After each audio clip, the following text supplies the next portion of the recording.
All right, so today we're going to talk about skimmer basin design for construction and post-construction. Typically, we kind of focus on different states each month, but this month we're just kind of doing a more general webinar, not any specific state that we're looking at. A little quickly about me, I'm a 92 grad of Clemson in civil engineering. Founded CCAD Engineering in 1999, sold it in 2018, invented the Marlee float skimmer in 2013. A little quick story on that. In 2012, South Carolina adopted a new construction general permit, or they were going to make it effective January 1 of 2013. And our state agency was going around the state telling engineers what the new requirements were going to be. One of those was surface withdrawal for sediment basins, i.e. skimmers. And so, people started hearing about that, contractors started hearing about it, and people started complaining, as they do about new stuff. Well, contractors like, these things get stuck in the mud, they clog up, they look like something I can make in my garage. Anyway, in December of 2012, our daughter, who was 11 at the time, had a bad night, wanted to sleep with my wife and I. First time probably 3-4 years that she had wanted to do that. And anyway, so she slept with us that night. Well, she's a little ruder. I had elbows, knees, my back all night, couldn't sleep. For whatever reason, I got the idea of a skimmer, started thinking about it. Actually got out of bed, went and sketched it out, went back to bed. Over the next several months, we worked on making that a product. Finally came up with something that we thought was, a good alternative for the current skimmers, and something we could actually make a commercial version. We decided that we needed to name it, and so we named it the Marlee float after my daughter Marlee, who inspired the invention that night. I am a licensed professional engineer. Spent about 30 years working in land development, stormwater. So this is going to be a very technical presentation for you. I'm going to cut my video off now, so just help a little bit with the recording. So, all right. So today we're going to do just a brief introduction to skimmers, floating outlets. We're going to talk about the basics of skimmer basin design for construction. Then we're going to pivot, and we're going to talk about using skimmers for post-construction. And we're going to wrap up talking about the Rymar water quality filter and filtration-based design for stormwater management.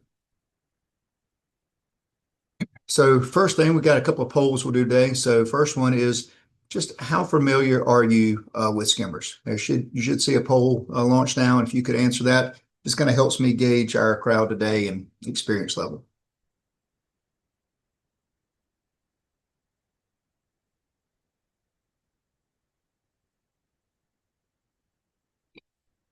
All right, we've got majority of people have answered, so we'll share the results. So looks like there are just a few of you here that it's new to you.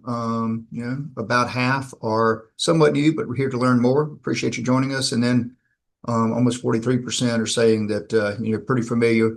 And so hopefully, even for those that are familiar, we're going to still help you learn something today. So.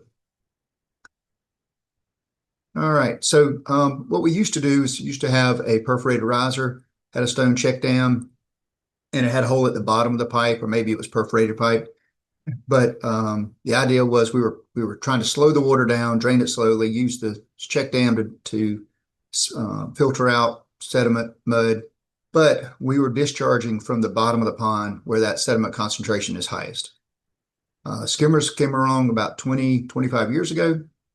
The idea is pretty simple. They just float. They release that water from the top of the basin, which is cleaner than at the bottom. They slowly drain the pond from the top down, allowing more time for mud to settle. And they have been shown to greatly increase the trapping efficiency of sediment basins.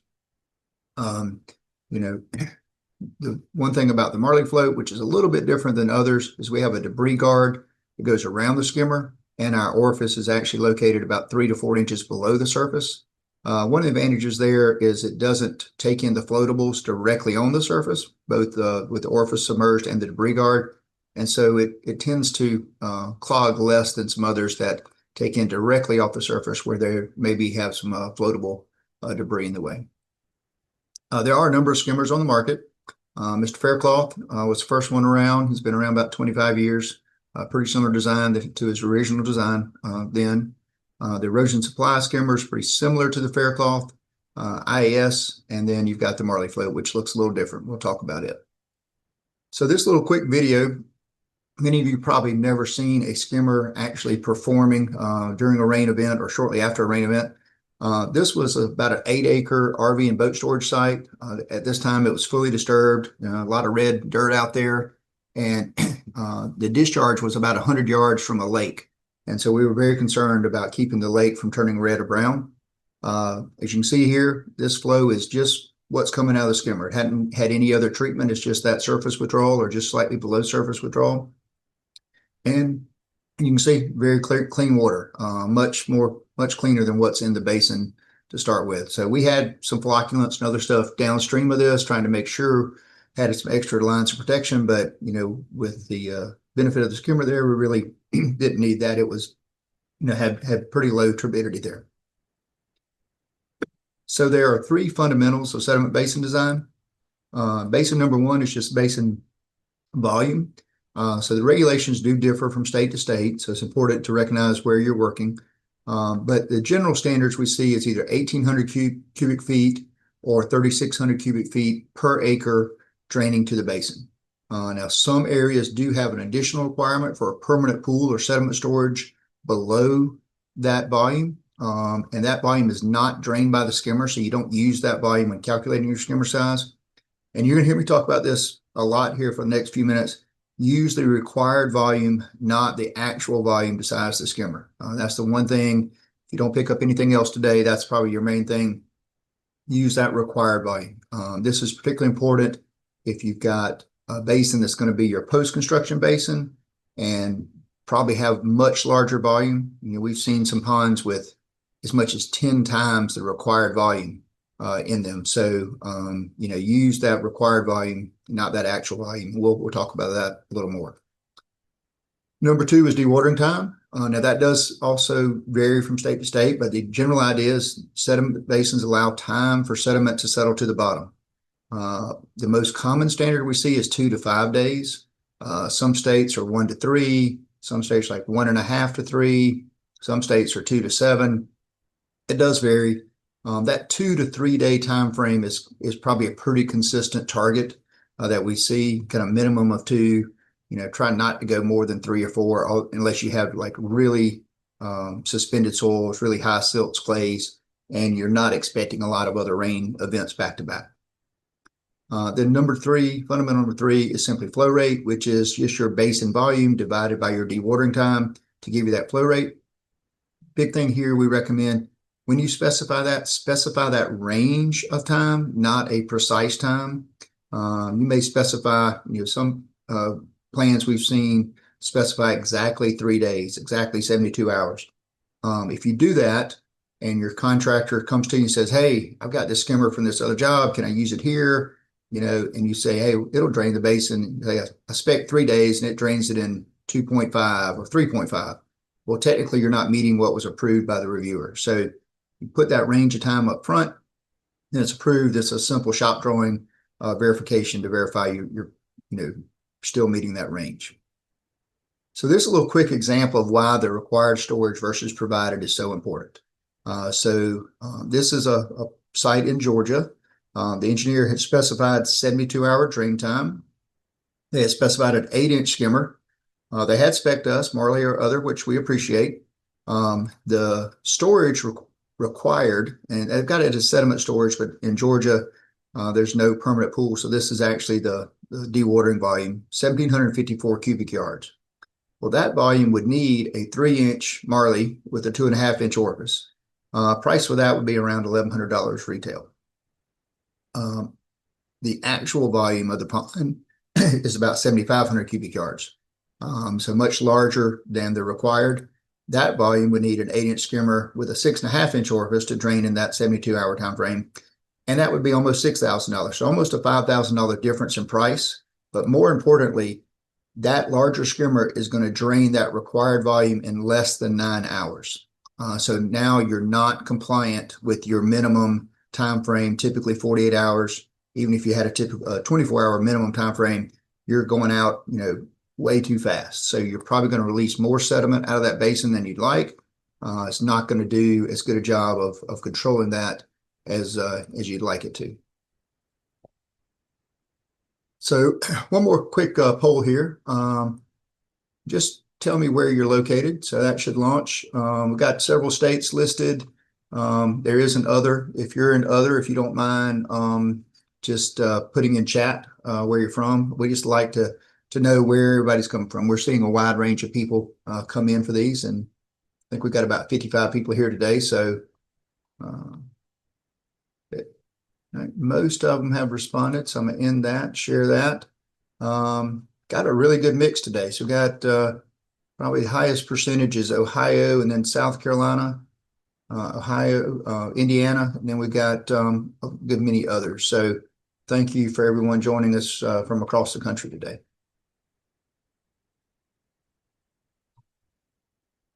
All right, so I'm going to include a few here. So this is just a chart.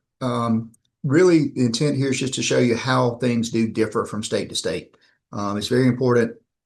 I know we have a lot of engineers that work in a lot of different areas, so just very important to make sure you've got a good idea of what your state requirements are. So number one, basin volume. South Carolina, that's 3,600 cubic feet per acre, and that's based on the total area. In North Carolina, it's only 1,800 cubic feet per acre, and that's based on the disturbed area, so not the total. Texas likes you to calculate it as a 2-year, 24-hour storm, or use a 3,600 cubic feet per acre as your minimum. And then Virginia is one of those states that requires a wet and dry. So you've got it's 3,600 cubic feet total, or 134 cubic yards. There's 1,800 cubic feet of wet storage. So that is not drained by the skimmer, not included in when you're sizing. And then 1,800 cubic feet or 67 cubic yards of dry storage. For surface area, that is, we just need to spread the pond out, to give it room to settle so we don't have concentrated flows. So a couple of states have calculations for surface area. Some have minimum length to width ratios. Virginia has a smaller length to width ratio, or you do baffles. Principal spillway, that's going to be your skimmer and your riser. Typically don't have other orifices or outlets except for the skimmer and riser for principal spillway, so you don't have any holes or weirs in your riser. So 10-year to 2-year storm, typical for that. Emergency spillway, anywhere from the 10, 25, or 100. Where are skimmers required? This does vary quite a bit. South Carolina is 10 acres or more. North Carolina, 1+ acres. Obviously, we've seen some sites in North Carolina less than an acre had skimmers, and we've seen some mud puddle basins to try to drain.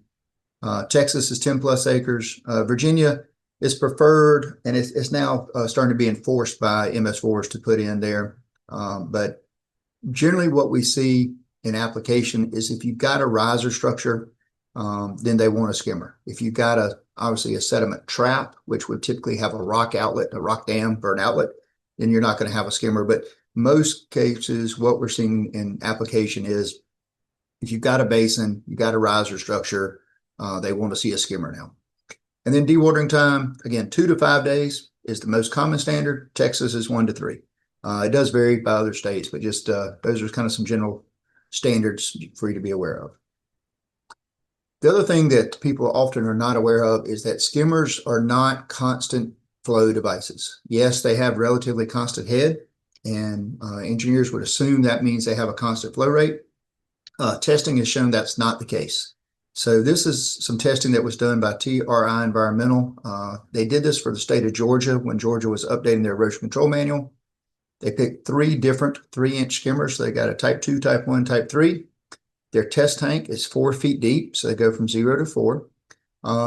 At 1 foot of depth, 2 of the skimmers were very close, about 37 GPM. One was nearly double at 70 GPM. As they went from 1 foot to 4 foot of depth, there's about a 25% increase in flow rate in all 3 skimmers. Again, 2 of them are close, right around 50 GPM. And the other one, again, is nearly double at 90 GPM. So the main point here is let's look at flow rate, not skimmer size.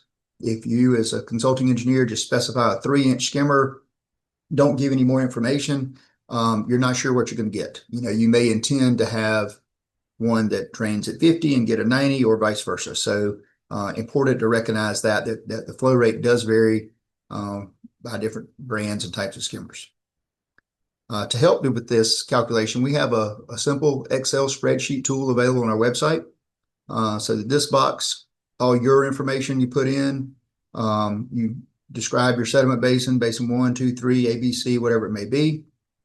This is a little check that we have been asked by reviewers, by different state agencies to add. So this calculates that required dewatering volume. So you got your area to the basin, whatever the required volume is per acre, gives you a check calculation to determine that required dewatering volume.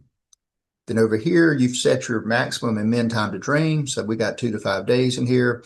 Pond depth. Now, importantly, on the pond depth, you want to just use the pond depth to achieve your required volume.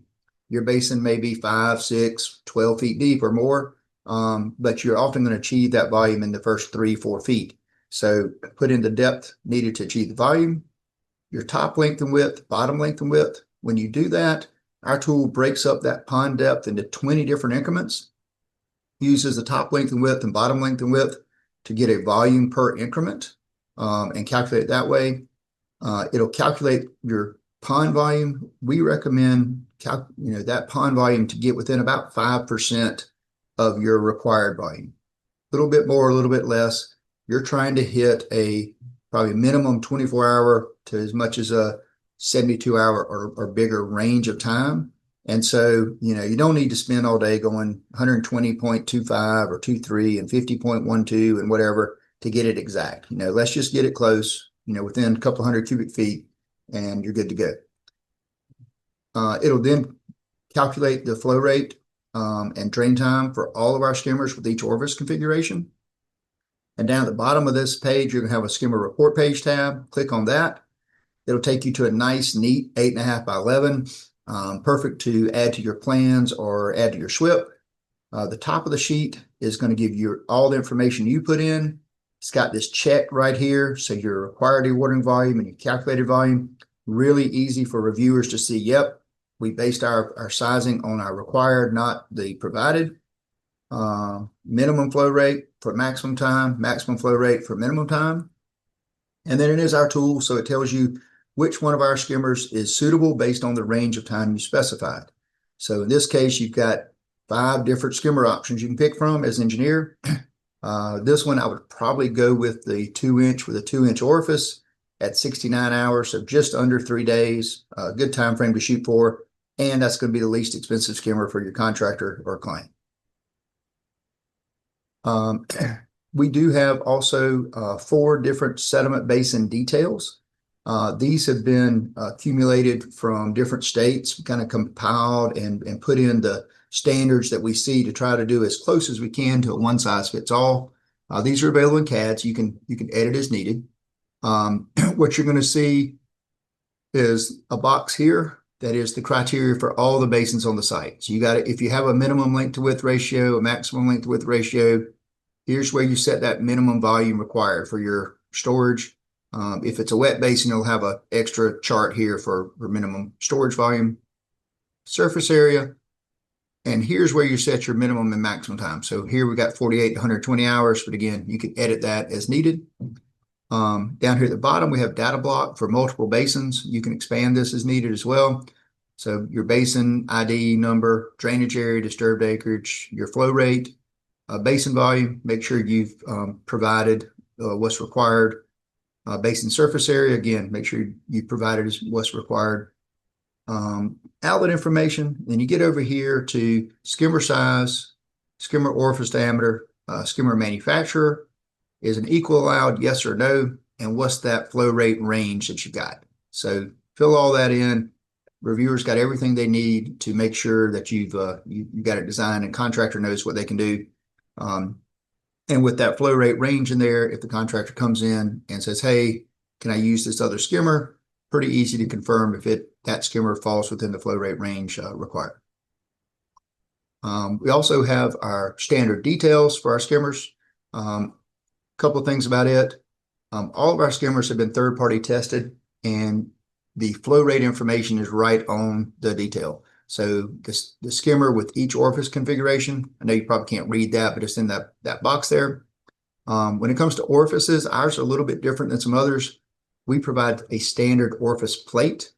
So it goes inside the skimmer here at the pipe inlet, and it reduces the skimmer down. In this case, from a 4-inch, you can go down to 3.5, 3, 2.5, or 2. The most common question we get is what is the length of pipe need to be? You're connecting from your riser to your skimmer. How long should this pipe be? We recommend, as well as most other manufacturers, 1.4 times the height of the riser structure. What this does is allows the skimmer, when the pond's full up to the riser, this pipe's going to be on about a 45-degree angle. That just kind of seems to be the typical standard that most manufacturers go with. Also want to point out this depression that we specify if it's a dry basin. Now, if it's a wet basin, you'll have a bigger depression. But for dry basins, we recommend having a depression right where the skimmer is going to sit. And I'll show you a picture of why that's the case in just a minute. So one of the newest things we have is a online skimmer calculator. So this is on our website. You simply put in your basin name, your required volume, the time range, min and max. Now, this does need to be a range. If we've had some people go in and put in 3 and 3 or 2 and 2, well, it's not going to give you an answer unless we have a skimmer that hits exactly that time frame. So we recommend at least a 24-hour range, typically whatever's allowed in your area. So 2 to 5, again, common. When you do that, it's going to determine which skimmers fit, drain that required volume within that range of time and give you all of those options. It's going to tell you the drawdown time for each one and the flow rate for each one. You as engineer, pick out whichever one you want, hit the download button on that one. It's going to take you to a PDF, or I think we actually do PDF or PNG now, so you can do an image file or PDF file. It's going to include that chart here on the detail, include all the general information on the detail. So it's more of a generic detail, kind of one size fits all. But all the specifics for that specific basin skimmer are here in this chart. So it gives you your skimmer size, orifice, the drawdown time, what the flow rate of that product is, the required pond volume, and the time to drain. One thing to point out, this does not factor in that change of flow rate with depth. It just uses the peak rate of flow at a 4-foot depth. So your actual drain time is likely to be a little bit longer than what is here. So we recommend maybe going, a little bit, picking one that's a little bit less than what your ideal is, because it's going to take a little bit longer as the basin draws down. It may take a little bit. So just be aware that there is a difference in that. This is kind of the simplified version, but it's pretty accurate and close enough when you're trying to hit that broad range. So I mentioned our depression that we recommend. So this is a little example of that. So this is obviously a brand new sediment basin. They've tracked in the sides. No grass has been, you hadn't even seeded it yet, doesn't look like. They've got the Courier baffle in, put the outlet structure skimmer in, and what they did is they graded the basin, and then they added the stone here right on top of that grade. So when they did that, they raised the skimmer up about, 6 to 10 inches, depending on stone size. Now you've got a permanent 6 to 10 inch pool in that basin. May not be ideal for mosquitoes and other kind of stuff. Also, if you're trying to get the basin to stay dry and get grass established in it. So if you had depressed this down, let the skimmer sit all the way down, you'll drain the basin as best as possible. This one is just for information, just probably the worst install we've ever seen. This was from an inspector, sent these pictures to us. I don't know how they even attach the skimmer here to that valve cover. It looks like it's closed and it may not even be going through. It's maybe a foot of pipe in there. If you look close, this valve is open. So just a extremely poor install, but things do happen. So just be aware, contractors don't always do them correct. This is one where another bad install. They let the float flip over. Which is surprising because there's a label on top of the float that says this side up and actually has a QR code to go to an install video. but they only put in 6 inches of pipe, so we're not going to float up very, very far with this one. So, just be aware, contractors sometimes mess this up, although we try really hard to make it easy for them to get correct. And then this one, not our skimmer, but a little different one, but it had vegetation growing out of it. So skimmers are not maintenance-free items. They do require some maintenance. You got to keep an eye on them. This pond wouldn't ever drain. Finally realized there's about an 8 or 9 inch root ball inside the skimmer that was almost completely clogging it up. It was letting out a trickle, but not enough to actually drain the pond. So anyway, that's our discussion on during construction. Don't think we have any questions right now. If anybody has any, feel free to put them in the chat.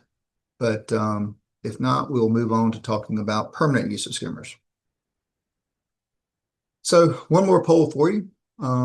This is simple. Have you ever considered using a skimmer permanently? And I'm gonna be honest, I get excited when I see yeses. That means or maybe somebody's heard us before, or at least considering. And we've got a lot more yeses on this month's webinar than I've seen in the past. We're up to 7. Let's see, I'm in that and share. So we have 7 have said yes, and 13 have said at least considered it. So over almost 50%, then just over 50% said no, which is typical. This is something that is, I guess, becoming more common. We're not the only skimmer company out there that recommends this. There's some other manufacturers that are now have a post-construction, a permanent skimmer. So it's kind of catching on. So let's talk about why you might want to consider that. So dry detention basins, right? That's our most common BMP out there. Yes, a lot of places use wet basins too, but the dry is probably the most common.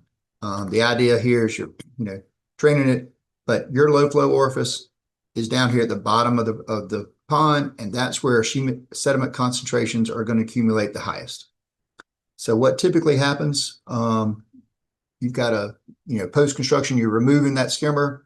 You're going to put in some type of low flow orifice, again, at the bottom to release your first flush, assuming you have to do water quality. You're using the first flush method to do that, to retain that first inch or 1.2 or 1.5, whatever your local regulations may be. And then you're going to do something to try to keep it from clogging, right? But if you were to look at a storm event, water's starting to come in, sediment concentration is going to be really high at the inlet.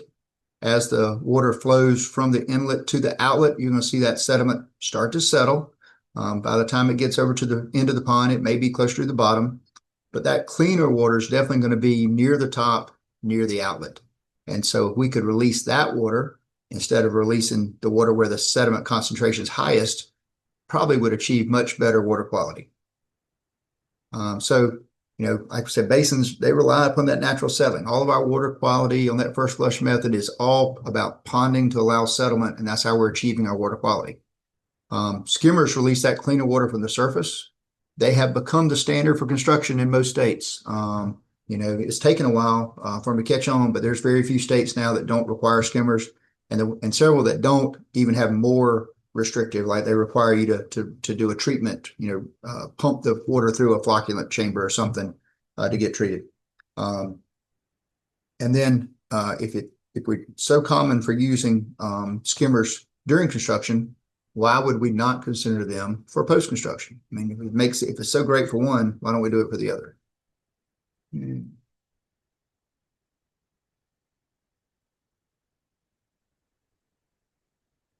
So we had 2 quick questions I missed. I'm going to go back and jump on them really quick. One says, what is the sedimentation removal rate with skimmers? It varies depending on the testing I've seen, but in most cases, we've seen it as high as 95 to 99% sediment removal rate on a properly designed basin. That means you've got your right length to width ratio, you got baffles, you got your skimmer size correctly, that kind of stuff. So it's easily hitting that 80% mark. And I've got another one that says, why not from inverter skimmer attachment to the outlet pipe spool piece or pipe invert? So I think the question is on the dimension for H, for the height of the riser. You would go from if it's a wet pool portion there, you would go from whatever your invert is up to the riser and do 1.4 times that. So, all right. So, quick example, a little case study here. So this is a former Simpsonville Chevrolet site, not far outside of Greenville, South Carolina. This is a pond. Not a shocker. It got a notice of violation for failure to maintain the pond. They hid that pond really well. But anyway, severely overgrown, outlet structure was not functioning properly. No shocker there if you look at this picture. So we removed the timber, and we took out 6 and 8 inch trees out of this thing. And we figured out that the outlet structure was not draining. Couldn't really figure out why. We got the basin clean. You can see here, it's a pretty large basin. It's about 3/4 of an acre. It's got 1.5 to 1 side slopes, but pretty steep. Finally figured out here that there is a 2-inch outlet 6 feet below what is now the bottom of the basin. So these are 6-foot riser sections. There's a third section that's below grade here. And we redesigned the pond. We ended up putting in a skimmer here for post-construction. You can see we closed in the old orifices here, put in some new orifices. I will say this was a rare pond that actually had excess volume, so we were able to do that. I will say the county, when we first did this, denied us using that. They wanted us to go back with a 2-inch orifice here. Well, our client was like, man, that thing really didn't work well. What else can we do? And so we learned that the county had a pilot program for new products. And so we applied for that, and they agreed to let us put it in under the pilot program. Part of the pilot program, we had to monitor and provide reports monthly the first year. So these are photos from that, show the skimmer working and draining the pond down. Again, we've sized the skimmer to replace that first flush. So we're trying to, release that first inch over 24 hours or so. So about a year later, owners now having landscapers go out and cut the sides of the pond. They let all the debris fall to the bottom, and they plan to kind of rake it all up and get it out at once. They had a huge thunderstorm, about 5 inches of rain in just a few hours, came and washed all that debris down to the riser structure. You can see a little skimmer sitting there, was able to drain even with that massive amount of debris in the pond. You can imagine if this was a 2-inch outlet, and that's about 8 feet of depth between the 2-inch outlet, or between the low flow orifice and the next risers. If that had become clogged, I'm not sure how you would get it unclogged. It would be extremely difficult, if not dangerous. So fortunately with the skimmer there, even if it had clogged, you just pull the rope to the side, or worst case, if they forgot the rope, get out in a float tube or a boat or something to get to it.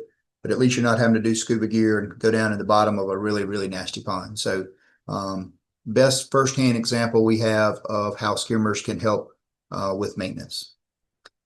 So if you're going to use a skimmer for post-construction, we've got to know how to model that in our hydrology, right? We've got to show our pre-post calculations, and we've got to do that accurately so we get the right information to the MS4 for review. So little quick example here, post-development site here. This is about a 5-acre site. We're developing about 2.25 acres. So we had 2.25 acres. Current number is 86. This was during construction. This is in a MS4 that requires quantity control during construction, which most don't, but this does. Time of concentration about 7 minutes. So when you build your basin, so you got your stage storage chart here, you want to build in a stage to be able to enter your skimmer flow. So you can, in this case, I've got 0, 0.1, 0.3, 0.5, and 1/2 foot up to 4 feet. That correlates with our testing data. So we provide on our detail flow rates at 0.1, 0.3, 0.5, and 1/2 foot up to 4. So when you build in your outlet structure, you're going to build in your barrel. So in this case, we had an 18-inch pipe going out. Like I said, we're having to do quantity control. So we had a 6-inch orifice about 1.75 feet above the bottom of the pond. Riser structure was about 3.6 feet tall, had a rectangular weir in the top of the riser. And kind of the secret sauce to this, is this user-defined column. So in this user-defined column, since you put in your stage, you now have a data point to enter the flow rate. So directly off of the detail, simply enter that flow rate per stage. Now, for this example, we've done every data point, 0.1, 0.3, 0.5, so on. There's not a big change in flow rate. So if you decide to do every 1/2 foot or every foot, whatever you as engineer feel comfortable with to build in that flow rate curve. Now, what happens if you're over 4 feet? Our testing tank was only 4 feet deep, so that's what we've got listed on our detail. So you've got a couple of different options. You can either extrapolate out. Let's just say it's 4.5, 5 feet. I would probably just use that flow rate at the 4 foot depth. At 4 feet, the flow rate curves tend to flatten out. So you're okay there. But let's say it's a lot deeper. Let's say it's 8 foot deep. Okay, we're doubling our depth. Now we need to probably be a little more accurate. So our tool here, you go back to that original spreadsheet we talked about, plug in the total pond depth. It's going to break that in, like we said, into 20 different increments. And so you've got 20 different increments here. The chart's going to give you the skimmer flow rate for each one. Now this one, it doesn't show you a lot. It's our 2-inch with a 1/2 inch orifice, so you're not getting much flow rate. If you were to look at like our 6-inch with a 6-inch orifice, you're going to see a change from a 4 foot depth to an 8 foot depth of about 0.12, 0.15 CFS. So again, pretty small flow rate change, but when we're trying to model this thing to the nth degree to make sure we meet our pre versus post, that 1/10 of a CFS can be important. So that's the best way to do that and get an accurate flow rate, because this chart uses the flow rate curve that was developed based on the testing. So when you go now and look at your schematic in HydroFlow, normally you'd see a hole down here, an orifice for your low flow. You're not going to see that. In this case, we've got our 6-inch weir, rectangular weir, riser structure. But if you look at your stage discharge curve, there's the flow from the skimmer. Obviously, very small amount of the total flow. It's going to be typically less than 1.5 or 2 CFS. In most cases, less than 1. So we got that here. Then your other orifices kick in, so you know it's working. So simple, kind of quick way on HydroFlow. I'll tell you a little bit more about a deeper dive on that in just a little bit. All right, so wrapping up here, we're going to talk about filtration-based water quality. So this is a very new concept, so new that we're still working with MS4s to get it accepted and make sure they're good with it. So we have developed for our skimmer a filter that goes around it. So the idea here is we have a polyethylene screen on the outside that's going to take out all the big debris. We have a layer of non-woven inside of that is kind of like a polisher. It's going to help with that, the fine sediments. And then you've got the skimmer. So we're using the skimmer as flow control. We're using the skimmer as the device to pull water through the filters. These filters hang about 2 to 3 feet deep. So the skimmer is going to control that. Now, if the pond gets deeper than that, water can come below the filter and come up, but there's not enough turbulent force here. We size these with the skimmer so that it's a low flow rate coming up around the filter. And so that sediment particle, just simple Stokes law, is not going to get pulled up, right? It's going to stay down. Water's going to come up, very, very slow flow rate. And you're going to see a benefit from filtration as well as settling. So go back to our original pond we talked about that was so overgrown. It's kind of become our playground sandbox, so to speak. This was our prototype, which was not our first prototype. This was about a 7th or 8th prototype on this concept, but this is the one that actually worked. So we used a turbidity curtain with the non-woven. You can see the turbidity curtain actually had a filter in it, so it wasn't a solid curtain. And then the non-woven, we found out during our prototyping that the non-woven did not have a high enough flow rate by itself. So what we ended up doing is we ended up putting 2 layers of the non-woven in. We cut the layers into 6-inch wide panels, and we offset the panels about 3 inches each. And so what that does is allows the water to either flow through the filter or kind of weave through, and it creates contact time on the material. The material's what I'll call sticky. It tends to grab the polluted particles as it goes through. This material also absorbs hydrocarbons. So if you have a hydrocarbon requirement in your MS4 or for your site, very good option to address the hydrocarbons. They have some testing on metals and other pollutants. We've only tested this with TSS so far, so we can't give you much in the system as far as what it'll do on metals, but there is some test data on the fabric itself on other pollutants. One interesting thing when we were doing our R&D and prototyping, during the summer, in spring and summer, we found out this inner non-woven material was pretty good at grabbing seeds as well.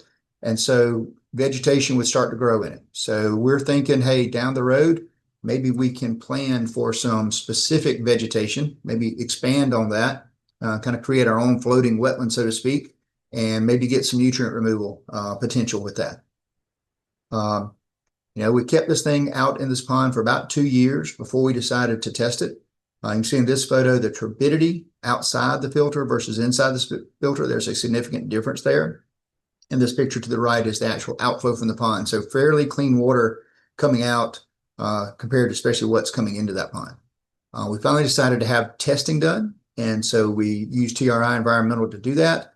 And their testing showed we get 90% TSS removal with the skimmer filter combination. Now it's important to understand testing. There's a lot of ways to test things. Can you rely on this test or not? What's it really tell you? Well, there are now ASTM standards for sediment retention devices. It's called ASTM 1746. ASTM establishes our soil gradation criteria, how we do the test, how to set up, all the stuff that you need to do to be a consistent testing procedure. The other thing we did is there's not many products that are tested in a pond. A pond by itself has certain benefits.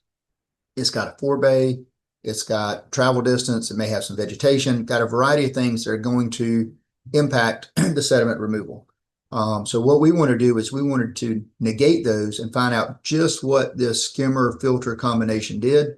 So we decided to model it as a dry pond. So we kind of go up and down.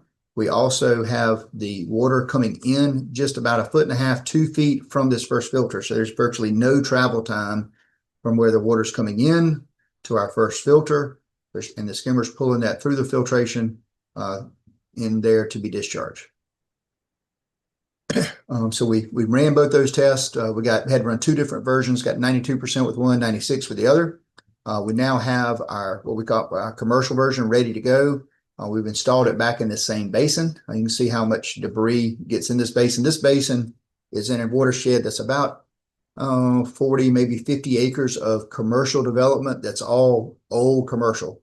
It has basically no other stormwater management features in the basin. A lot of storm drainage to a piping system to get the water routed quickly, but no other ponds. And so this basin gets a large amount of debris, as noted originally, how much it accumulated.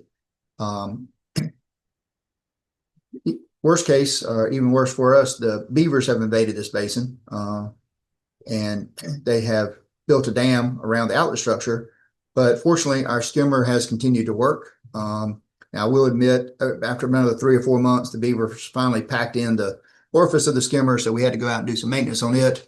But we've managed to keep it functioning even with the beavers out there.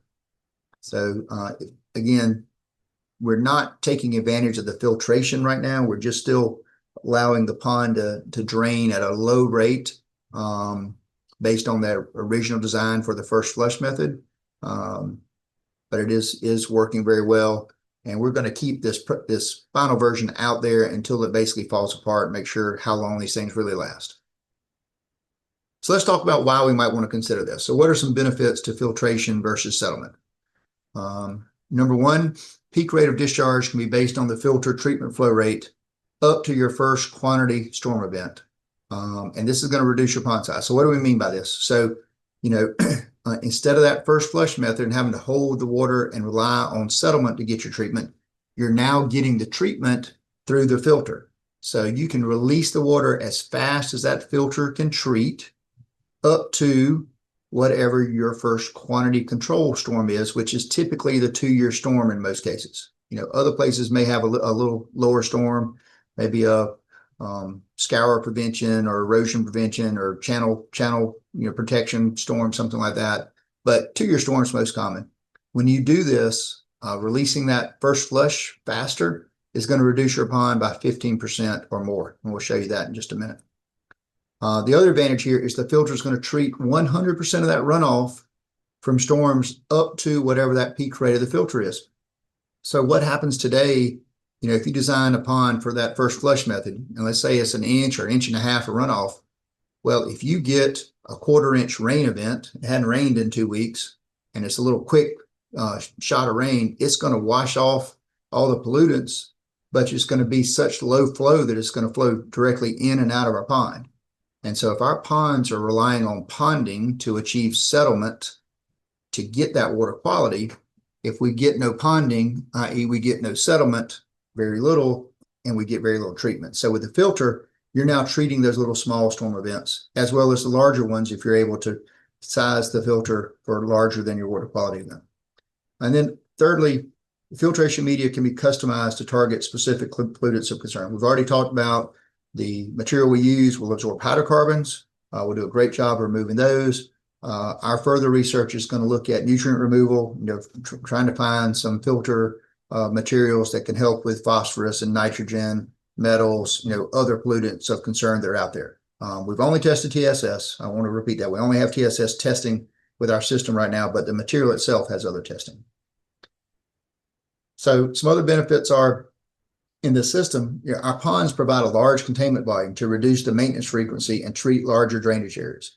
Now, there are other products out there that use filtration, but they're typically contained in a small structure, like a catch basin filter or maybe a vault system that's got a treatment. Well, those are very limited as far as volume and require maintenance on a 6-month, year, maybe 2-year frequency. We all recognize maintenance is a problem, right? It's just typically not done until it's required. And so a lot of those products tend to fail because they're just not being maintained. In this situation, we're putting it in a pond, and we've got a very large volume that we can maintain there. The other thing is here, there's excellent potential to retrofit older basins that did not include water quality benefits in the design when you can maintain that peak flow rate.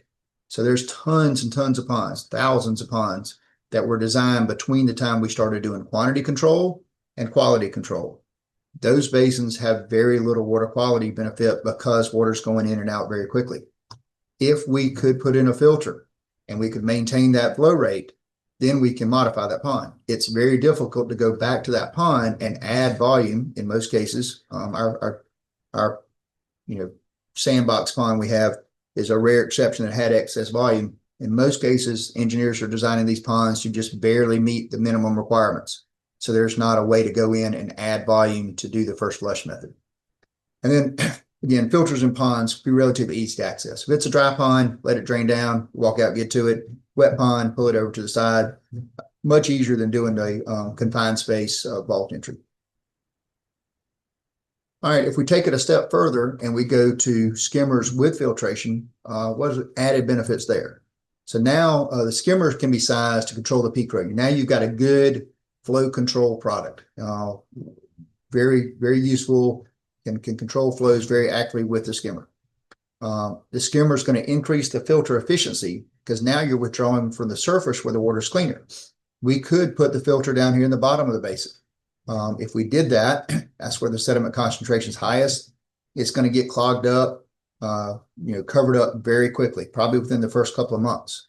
With putting the filter on the skimmer, we're now treating that much cleaner water. Filter is going to last much longer. It doesn't have to work nearly as hard to achieve the results we're trying to get of trapping the sediment in the basin. And again, it's pretty easy to access. So you can either pull it aside in a wet pond or wait for the pond to drain and dry out in a dry pond. Really easy to go out and get to. No confined space entry for that. Now, there are some challenges to using this. So number one, have to recognize these filters are prone to clog over time and will require maintenance and periodic cleaning or changing. So the maintenance period that we're recommending is 2 years. That's based on how long our prototype was in the pond. It was still working at that point. Our current product that's out there, we'll monitor it and see if it lasts longer than that. We may adjust that, but currently 2-year period.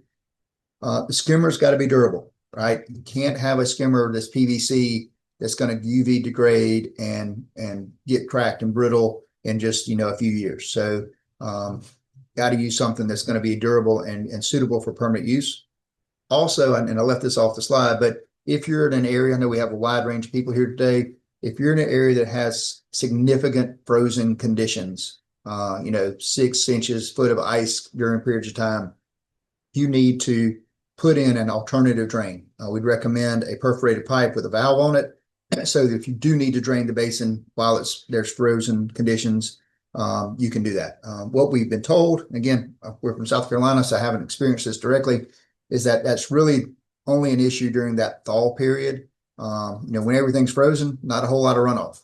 But once everything starts to thaw, you're going to have that runoff, very likely to still have ice on the pond, but have, roads and streets and, ground areas thawing out. And then the last one here is there are no established standards for a basis of design and permitting based upon combining a pond and filter. We are working right now to get NJCAD approval in addition to our ASTM testing. Hopefully by end of the first quarter, we're going to have that in place. We're very close right now. It's a challenge because NJCAD has protocols established for testing products. They've never tested a product in a pond. And so their protocols don't really fit how we work. So we're having to work with NJCAD hand in hand, get them comfortable with how we're going to do our testing before we actually go and do it. So we talked about how you can reduce the size of your pond. So this is just simple. So if you design the pond using a first flush method, and I ran the site, I don't have all the details here, but I did a 5-acre site. And I said, okay, if I did a first flush method, I would release that runoff, assuming an inch of runoff, at about a 0.25 CFS rate. So your hydrograph's going to look here where it's long, slow period to release that runoff, at least 24 hours, right? That's going to take a storage volume of about 0.245 acre feet. And in my hypothetical pond, got an elevation about 12.5 feet. If I was able to release it with the filter rate, and in this case, my target was about 0.72 CFS, 0.75 CFS for my 2-year storm event. My water quality storm is flowing out at a 0.7 CFS, so about nearly three times what the first flush is. The storage required is now only 0.174 acre feet. And so you can see about 30% reduction for this storm event. Now you got to factor that into your other storms. And in this case, I was using the skimmer to control the 2-year storm. So I'm now treating the runoff from the trickle all the way up to my 2-year storm to that 90% TSS removal. Now, no reason to get into a climate change discussion, but we all recognize we get a 100-year storm more than once every 100 years. There's no doubt we're having larger storm events more often. And I understand NOAA is even considering updating rainfall data that's probably going to affect our designs, right? Regardless of when that happens, how that comes, many of you on here are consulting engineers. Part of our job is to protect the environment, right? I mean, the reason we have all these regulations and stuff that we have to follow, the intent is we're going to protect our water, release cleaner water, protect our water resources. So if we can protect our water, treat more of the water, and do it with a smaller pond, why would we not do that? There's no if that's cost-effective way to make it happen, if it's not a extreme expense to do it, then it's a great idea to be able to do that. Plus you get the benefit of a smaller pond. So most of your clients are going to be like, hey, I just picked up a lot, or I picked up a couple thousand square feet, or picked up so many parking spaces, and it only cost me a little bit of money to do that. Great, go for it. All right, so we got one more poll here. So now that you're aware of the benefits, and most of you have already said you've even considered it, so I appreciate that. But let's see, how it looks now that we've got it. So I will say I always have at least one no. So I'm not surprised at all. I've got a couple of no's coming in. I'm not going to let this run too long, so we're running out of time. So I'll end the poll, share it. So we had 2 no's out of 39 responses, and at least 60% said right project, and 36% said good idea. So we agree. It's not a one size fits all. It's not for every project, but it's a great tool to have in your toolbox for the right situation. So wrapping up here, we'll talk real quick about our website and a little bit about Rymar and the product. So we try hard to keep our website updated. This webinar and our last, I think 5 or 6 webinars are on our website. We typically typically focus on a different state each month. And so you can go back here or go back on our YouTube channel. If you're looking for information on a specific state, it can be a good resource. We also have our training series. We have 7 different videos online. We do a deep dive into what we talked on today. We only had an hour. We want to be conscious of your time. So we try to go quickly. But if you like, hey, I need a little more information on HydroFlow, or we didn't touch on SedCAD today. And if you're in the area, use a SedCAD, how do you model a skimmer in SedCAD? We've got that. So check that out, at your leisure. For you engineers, we have a very simple downloads. We have our engineer spec pack. It's a zip file. When you download it, it's going to extract to 3 folders. So we'll have the Marlee float skimmer details, our design tools, our test data, any information, maintenance recommendations, etc., that a MS4 could ask for. We have our sediment basin details. We have 4 different sediment basins there for you to choose from. And then we have our water quality basin, water quality filter information. We have a design guide, kind of step-by-step, how to walk you through that, test data, etc.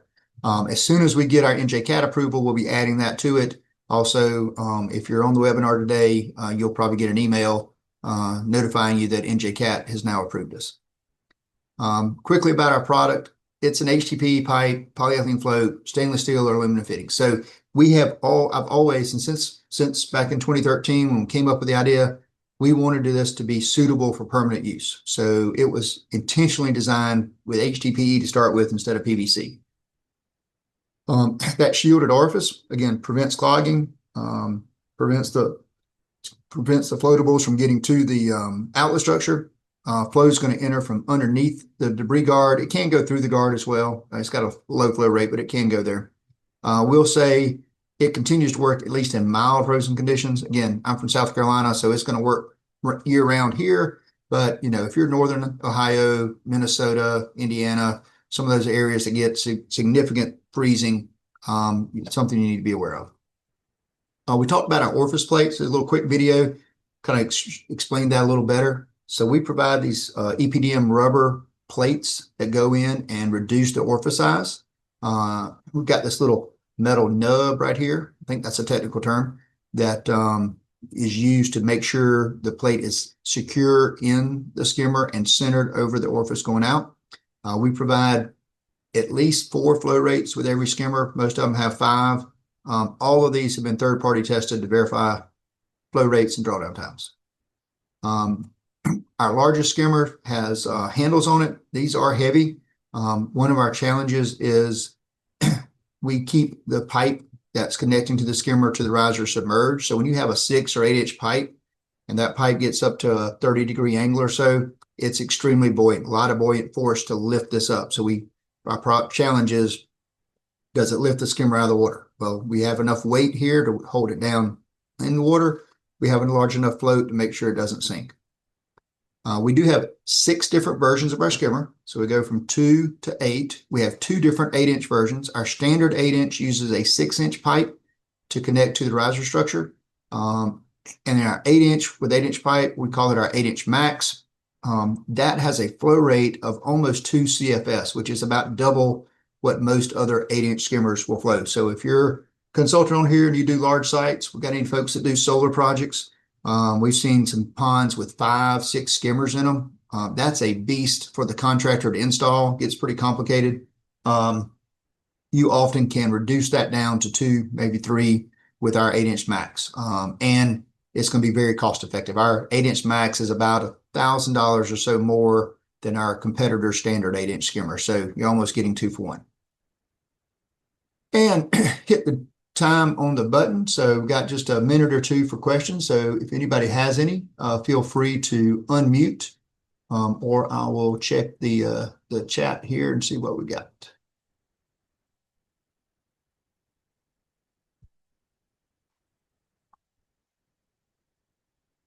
Not seeing any other questions. Just now looking back and seeing the other locations that joined us. So see a few new states. We haven't seen a lot from Colorado or New Jersey or Florida. So thank you for those that have joined from there. One from Alaska. That's awesome. Haven't had anybody from Alaska yet. I would definitely say you might need the alternative drain if you're putting this in Alaska. So I'd love to see how that works there. So any other questions today? Are we pursuing approval in Georgia for permanent installation? So actually we do have approval from several MS4s. Nathan, thanks for the question. It reminds me, if you're a consulting engineer and you're looking to use the filter in a location, please let us know. Like I said, hopefully in the next 3-4 months, we're going to have our NJCAD approval, make that much easier. In the meantime, if you're like, hey, I think this would work great, got a site that it would work for, let us know. We'll reach out to the MS4, make sure they understand it. In Georgia, dry ponds by themselves do not meet water quality requirements. Same for Tennessee.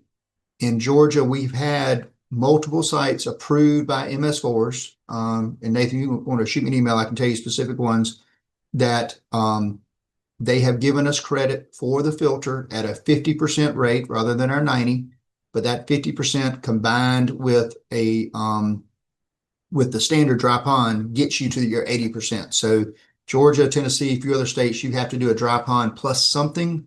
The filter can be a great plus something.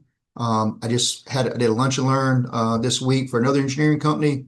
They had designed a pond just maybe 6 months ago, and they had added about a $40,000 product in order to meet the requirement, and they could have done the same thing for a $4,000 filter. So really do your clients a favor. Somebody asked, will there be certificate of attendance? So if you need a PDH, please email us at info@rymarwaterworks.com. We'll be happy to send you a PDH for that. So it had sites where wet pond won't work because soils don't perk. Yeah, that's for sure. I know infiltration can be really hard, especially if you got silts and clays. So great idea. So Ohio water quality is at the state level. MS4 is not approving anything that is already approved at the state level. In Ohio, I've talked to Ohio EPA. They don't have an approved list. The response I've been given back has been they would consider it on a case-by-case basis by the engineer. If you have a site in Ohio that you'd like us to look at, or you've got a reviewer or somebody there that you need us to check with, let me know. I'll be happy to set up a more detailed conversation. We probably have some MS4 folks on here today. We typically do. I will say, I understand in most cases, city, county, state people are pretty busy. They do not take the time to necessarily review or look at stuff until that project's going to use it. So, okay. So I got Elizabeth said they have an alternative BMP testing method in the CGP. So I will check that out. I appreciate the information. But anyway, again, it depends on MS4s. We've talked to several MS4s in Ohio that have said they were open to do it.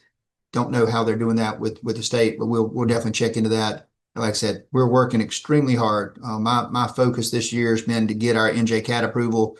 It's taken a lot longer than we would like for it to, but we are almost there, and we're confident we're going to have that here soon. So thanks to everyone. Please use me as a resource. Like I said, been doing this for a long time. If you noticed in the video, I've got a good bit of gray hair now. So been at this and happy to be a resource for you. And we'd love to be to help if you've got a challenge that we can help you meet. I'm going to stop it for now. I think that's all the questions we got. Just email us if you need a PDH. We'll get that out to you today. We'll have this webinar up on our website in the next, no more than a day or so. I'm going to stop recording now also.